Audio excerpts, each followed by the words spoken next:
Hello students, तो बेटे today is the type third reducible to exact differential equation और बेटे लेक्चर नंबर 8 है। इस सीरीज का लेक्चर नंबर 8 है।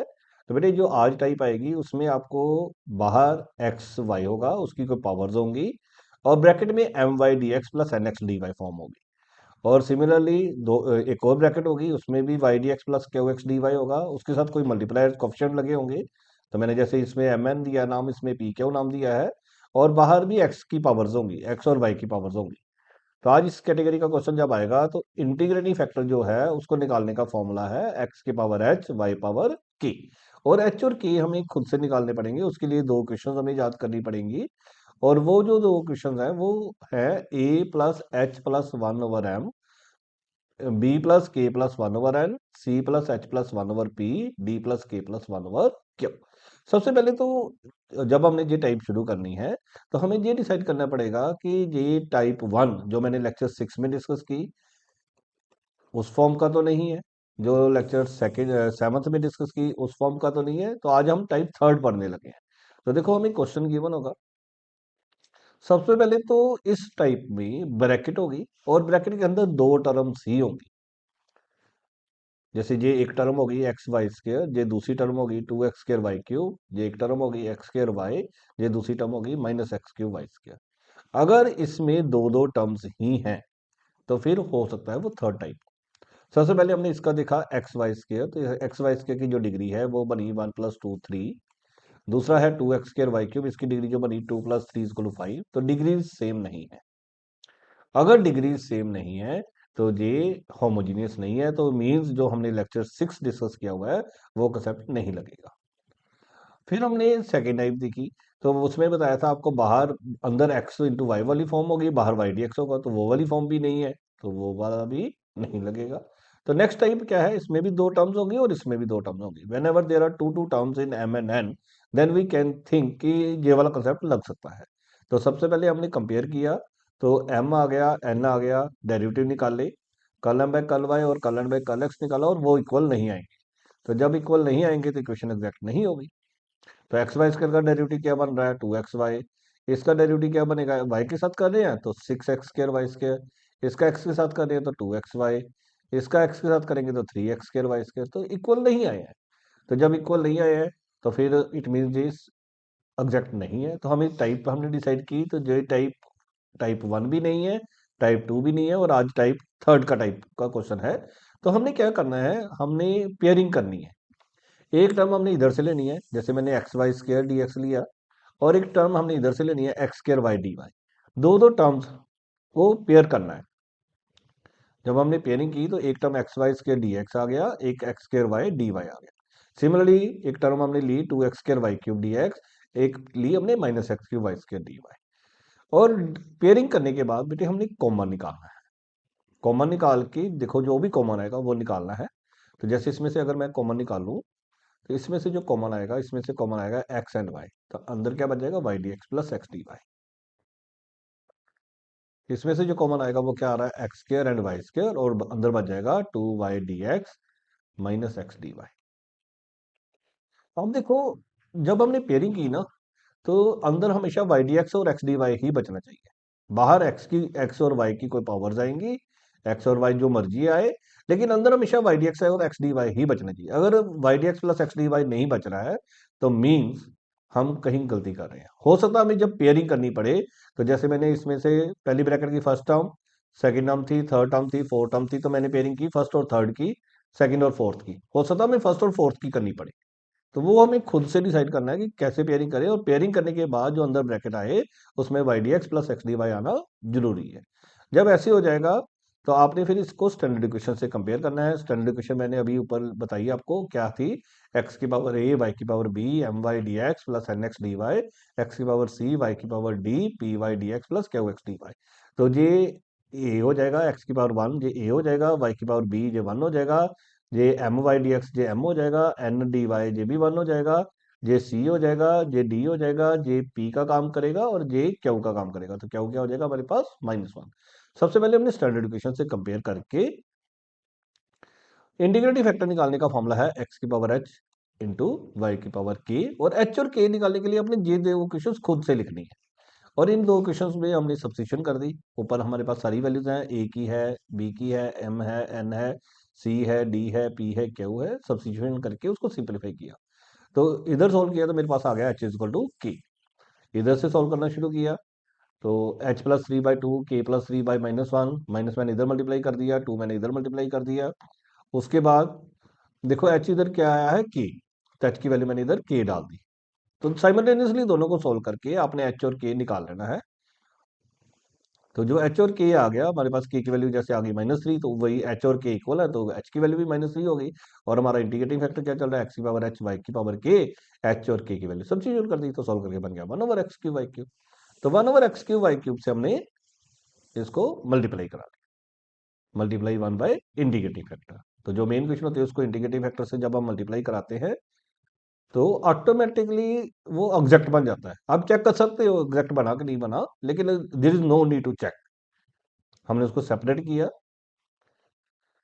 सेपरेट करके सिंपलीफाई किया, तो अब ये जो पूरी ब्रैकेट बनी है, this whole will be considered as m, और इस जे एन है, और इसमें से हमने वही टर्म लेनी है जिसमें एक्स ना हो, तो only this term will be taken and this will be avoided. तो एम सारा लेंगे, तो खुद ही लिख देना दिस इज द, और सोल्यूशन निकालने के लिए हम सारा लिखेंगे। M d x plus n की वही टर्म लेनी है जिसमें एक्स ना हो। अब इसकी कंडीशन करनी है, तो 1/y तो कॉन्स्टेंट रहेगा, 1/y तो कॉन्स्टेंट रहेगा, और 1/x स्क्वायर है तो उसको हम काउंट कर लेंगे x-2 dx, और उसकी कंडीशन क्या होगी, x-1/-1। 2/x की 2 log x हो जाएगी, 1/y की log y हो जाएगी। तो ये इससे हमारा आंसर आ जाएगा। अब ये देखो, सबसे पहले we have to decide for the type, next question में डिसाइड करना है। तो अगर हम ये टाइप देखें तो इसकी डिग्री कितनी है, पहले तो एग्जैक्ट नहीं आएगा, वो आगे मैंने किया होगा। तो इसकी डिग्री कितनी है, 3। इसकी डिग्री कितनी है, 4। तो डिग्री सेम नहीं है, तो ये होमोजीनियस नहीं है। फिर हमने देखा कि y d x plus x d y वाली फॉर्म भी नहीं है, तो ये सेकंड टाइप भी नहीं लगेगी, जो मैंने लेक्चर 7 में डिस्कस की है। तो फिर हमने ये देखा कि इसमें भी दो टर्म्स हैं, इसमें भी दो टर्म्स हैं, तो दो दो टर्म्स आएंगी। जब एम और एन के बीच में दो दो टर्म्स ही आएंगे तो वो मे बी थर्ड टाइप का क्वेश्चन हो, तब हम इस पे थर्ड टाइप सोच सकते हैं। तो पहले मैंने कंपेयर किया तो एम आ गया, एन आ गया, कल एम बाय कल वाई निकाला, कल एन बाय कल एक्स निकाला, और वो इक्वल नहीं आया, तो इक्वेशन एग्जैक्ट नहीं है। और जब इक्वेशन एग्जैक्ट नहीं है तो फिर हम आगे देखेंगे। तो वन को हमने लिखना शुरू किया, तो एक टर्म मैंने बताई अभी, एक टर्म हमने एम से लेनी है, एक टर्म हमने एन से लेनी है, और इस तरीके से पेयरिंग करनी है कि पेयर करने के बाद, कॉमन निकालने के बाद अंदर वाई डी एक्स और एक्स डी वाई ही बचे, अंदर वाई डी एक्स और एक्स डी वाई ही बचे। इसमें से भी मैंने वाई क्यूब निकाला, तो देखो वाई डी एक्स और एक्स डी वाई ही बचा। मल्टीप्लाई जो मर्जी बच सकते हैं, उसका कोई इशू नहीं है। और अब हमने इनको स्टैंडर्ड से कंपेयर करना है। स्टैंडर्ड इक्वेशन हमारी ये चल रही है, एक्स की पावर ए, वाई की power b, m y d x, n x d y, x की पावर सी, वाई की power d, p y d x, q x d y. अब इसमें एक्स की पावर तो है, वाई की पावर नहीं है, तो ए हमारा 2 हो जाएगा, बी 0 हो जाएगा। जे वाई डी एक्स के साथ जो है वो एम है, जे एन है। इधर एक्स नहीं है तो सी हमारा 0 हो जाएगा, डी हमारा 3 हो जाएगा, तो ये पी -3 हो जाएगा, क्या 2 हो जाएगा। तो सबसे पहले हमने सारा स्टैंडर्ड से कंपेयर किया, और फिर इंटीग्रेटिव फैक्टर निकालेंगे। इंटीग्रेटिव फैक्टर क्या है, एक्स की पावर एच, वाई की पावर के। इंटीग्रेटिव फैक्टर हमने निकाला, इंटीग्रेटिव फैक्टर निकालने के बाद अब एच और के चाहिए, तो एच और के निकालने के लिए हमारे पास दो बेसिक इक्वेशंस है, ये इक्वेशंस हमने खुद से लिखनी है। हमारे पास दो इक्वेशंस है, और ये दो इक्वेशंस हमने खुद से लिखनी है। इन दो इक्वेशंस को लिख के हमने इसमें सारी वैल्यूज डाल देनी है, a b c d p q m n, सारी वैल्यूज डाल के सिंप्लीफाई करना शुरू कर देना है।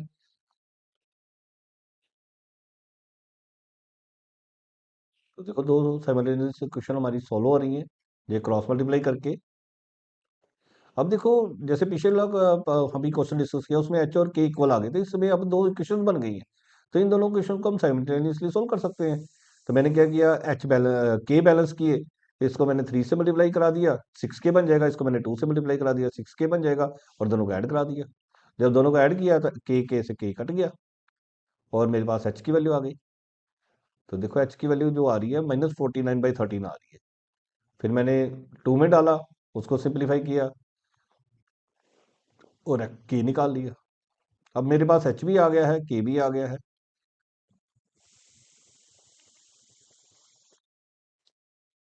अब हमारे पास एच भी है, के भी है, तो इंडिकेटिव फैक्टर आ जाएगा। इंडिकेटिव फैक्टर क्या था? एक्स की पावर एच, वाई की पावर के। अब इस इंडिकेटिव फैक्टर से हमने पूरे क्वेश्चन को मल्टीप्लाई करा देना है। जब हम पूरे क्वेश्चन को मल्टीप्लाई कराएंगे, मल्टीप्लाई 1 बाई इंडिकेटिव फैक्टर करेंगे, तो ये बन गया। अब मैंने बड़े आराम से जो कैलकुलेशन बेटे देख लेना। अब ये देखो, ये -49/13 है, ये एक्ट 2 है, तो पावर जो है वो ऐड होती है, तो -49/13 प्लस 2, तो बन जाएगा -49 प्लस 26/13, तो -23/13। इस तरह से y की पावर देखेंगे तो y की पावर थी एक -28/13, एक है 1, तो इसका एल्सियम लेंगे तो बनेगा -28 प्लस 13/13, तो -15/13। अब ये मल्टीप्लाई होगा तो ये एक्स है, इसमें एक्स है ही नहीं, तो एक्स की -49/13 एज इट इज। यहाँ पे y की पावर -28/13 है, जहाँ पे 4 है, तो अगर हम इसको देखेंगे तो -28/13 प्लस 4, तो बनेगा -28 प्लस 52 डिवाइडेड बाई 13, तो 24 आ जाएगा। इसी तरह से इधर मल्टीप्लाई किया हुआ है, जहाँ पे -49/13 है, उधर 3 है।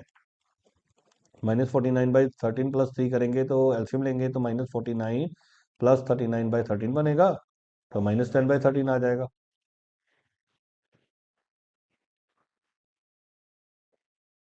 तो -10/13 आ गया।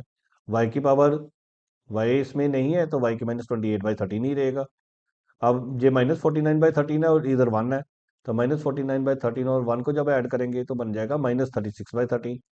और ये मल्टीप्लाई करेंगे तो y की पावर -28/13 है और इधर 3 है, तो -28/13 प्लस 3 करेंगे तो -28 प्लस 39/13 बन जाएगा, तो 11/13। तो देखो कैसी टर्म्स बन रही है। उसके बाद बेटी जो हमारी बनी है, इसको हमने खुद ही लिख देना कि दिस इज एग्जैक्ट। ये हमने खुद ही लिख देना कि दिस इज एग्जैक्ट।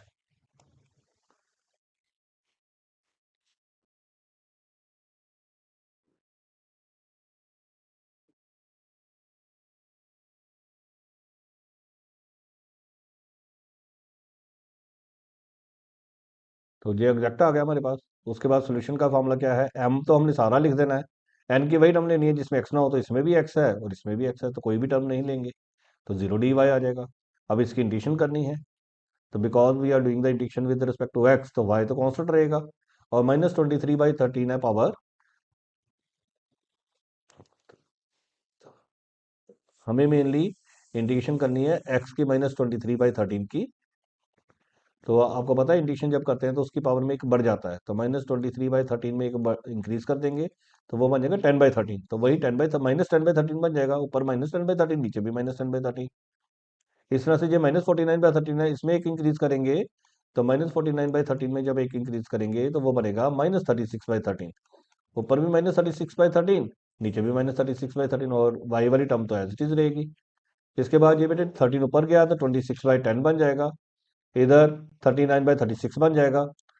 उसके बाद देखो 13 कॉमन आ रहा है, कटिंग करके 13 कॉमन भी आ रहा है, 13 मैंने कॉमन ले लिया, इधर एलसीएम ले लिया, 5 और 12 का एलसीएम क्या बनेगा? 60। 5 और 12 का एलसीएम क्या बन जाएगा? 60, तो इधर 12 आ जाएगा, इधर 5 आ जाएगा। उसके बाद ये 60 और 13 मैंने इधर भेज दिया सी में, तो 60 और 13 सी में भेज दिया। और बेटे ये जो कॉन्स्टेंट है इसको हम फिर नया सी लिख सकते हैं, तो 60c/13 भी लिख सकते हो, बिकॉज कॉन्स्टेंट कॉन्स्टेंट ही होता है, उसके साथ हम जो मर्जी एडजस्टमेंट कर सकते हैं, तो 60c/13 will be considered as C.